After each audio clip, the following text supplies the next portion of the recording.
শিবিরের অন্য দলে নিজেদের কর্মী যুক্ত করার রাজনীতির নীতি বন্ধ করতে হবে। সম্প্রতিকালে এই নীতির কারণে সবচেয়ে ক্ষতিগ্রস্ত হয়েছে গণ অধিকার পরিষদ ও এনসিপি। অন্য দলে নিজেদের কর্মী যুক্ত করার যে নীতি জামায়াত ও শিবিরের, তা আপনাদের এই দুই দলকে আসলে কিভাবে ক্ষতিগ্রস্ত করলো?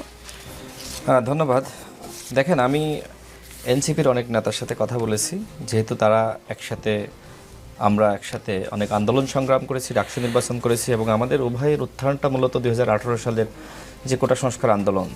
তো ওই সময়ে তো আসলে শিবির প্রকাশ্যে কোনো রাজনীতি করতে পারেনি।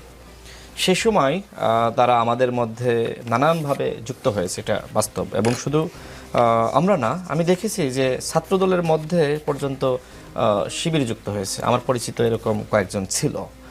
এবং এই গণ অভ্যুত্থানের পরে আমি যেটা দেখলাম যে এনসিপির মধ্যে অনেক শিবির যুক্ত হয়েছিল, যেটা সরার তুষারও জানেন।